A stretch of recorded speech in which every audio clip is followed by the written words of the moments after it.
Lawmakers in my home state of Washington have recently introduced legislation that would force my 6-year-old daughter, a kindergartner, to share the bathroom with men. In Washington, it's called Just Want Privacy. The name even makes it sound like a good idea. And Washington isn't the only state with these dangerous ideas being pushed for by lawmakers. South Dakota, Illinois, Oklahoma, Nevada, Minnesota, Kentucky, Wyoming, Florida, Missouri, Wisconsin, Colorado, and Indiana have all had similar bills recently.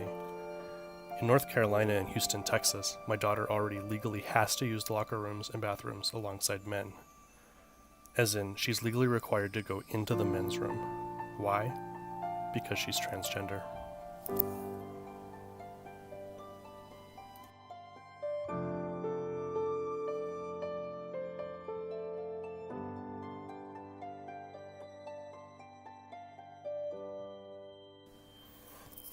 And lately I've realized that most of us don't know much about people who are transgender. So let me share some of what the transgender community has taught me over the past few years.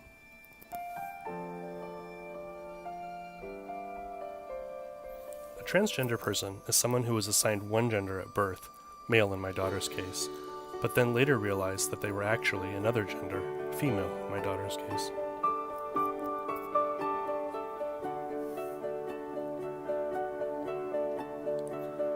Rolling Stone magazine points out that psychologists used to believe that early traumas like dysfunctional family dynamics or childhood sexual abuse were responsible for people being transgender. Now we know better.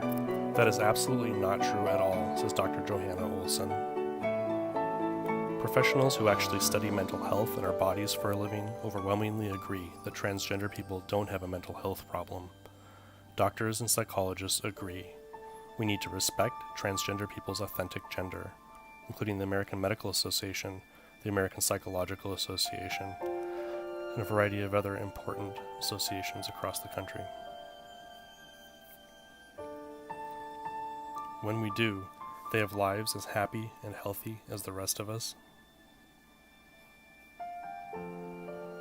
And when we don't, they face unemployment rates, homicide rates, and suicide rates that are unparalleled. The only organizations that don't share this viewpoint are the Union of Concerned NASCAR Drivers and the Council on Religious Misogyny.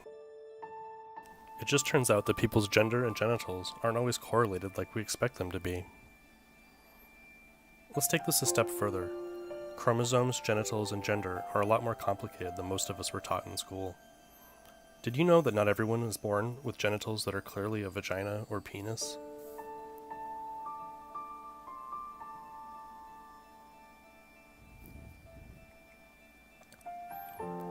Not fitting neatly into one box is known as an intersex condition. To clarify, having an intersex condition isn't the same as being transgender, but most people equate genitals with gender, so it can be helpful to start with the reality that not everyone has one of two genital options. People with intersex conditions are about as common as redheads. And chromosomes don't only come in the classic XX for girls, XY for boys. For example, some people are born with XXX or XXY chromosomes,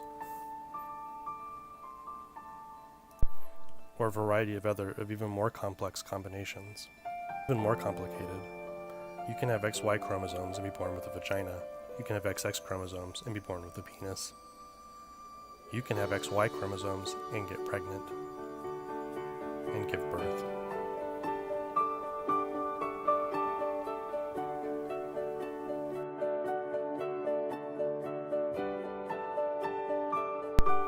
People also seem confused about what transgender people look like. It seems like feminists vowing to keep transgender women out of their music festivals and the lawmakers vowing to keep transgender people out of the bathroom both assume that you can tell if someone is transgender by looking at them.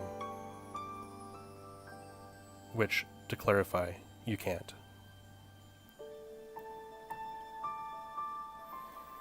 This is a famous model that is publicly shared about being transgender. Him too.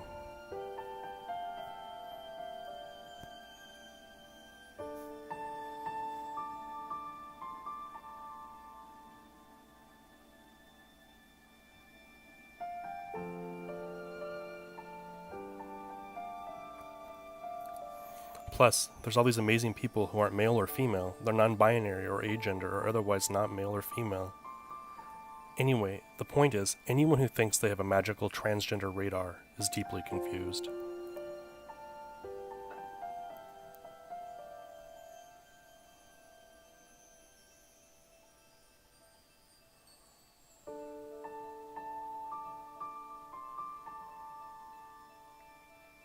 And yes, plenty of transgender people don't blend in.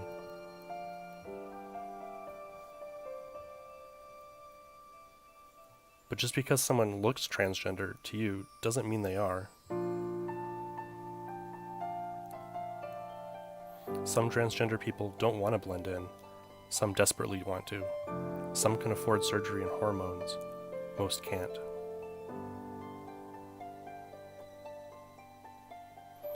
But what does it tell us about the value of transgender lives if the only way transgender people can be welcome and safe is when no one can tell that they're transgender?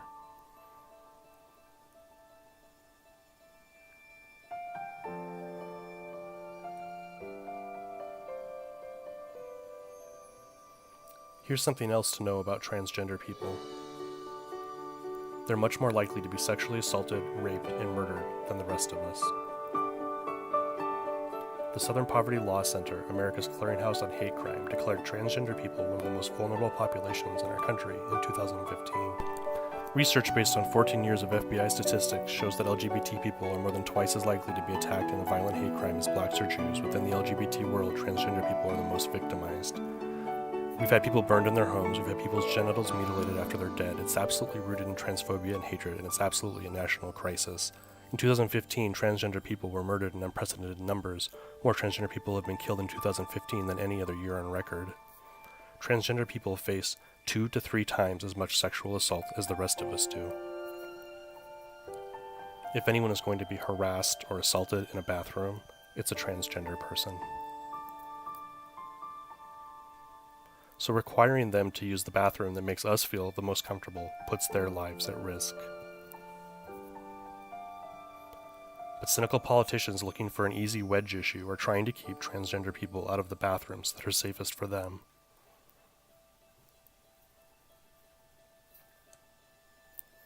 In order to whip up voter frenzy, fear, and intolerance.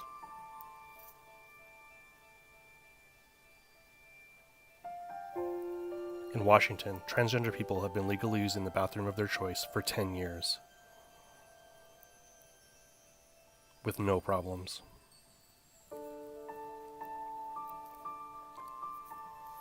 To date, there have been no cases in which a transgender person has committed assault in a bathroom, but 70% of trans people have experienced harassment and assault when trying to pee. We haven't found any instances of criminals convicted of using transgender protections as cover in the United States, neither of any left-wing groups or right-wing groups. Republicans' transgender bathroom panic is a non-existent problem that doesn't need any sort of solution. Overwhelmingly, assaults happen between acquaintances in private spaces, not strangers in locker rooms. These bills are trans-misogynistic and deny the humanity of trans women, reducing them to a men-in-dresses stereotype. Anti-transgender bathroom laws reveal a victim mentality divorced from the reality of anti-trans discrimination and violence. The ACLU believes that transgender people should have the right to use restrooms that match their gender identity. So the next time someone talks to you about keeping dangerous transgender people out of the bathroom, I want you to remember my daughter.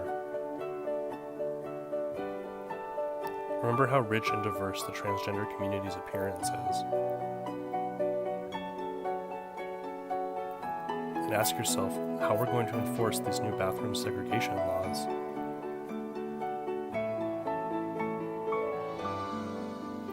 Are you ready to travel with your birth certificate?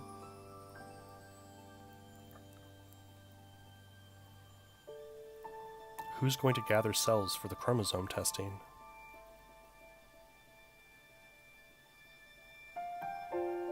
Who's going to inspect people's genitals?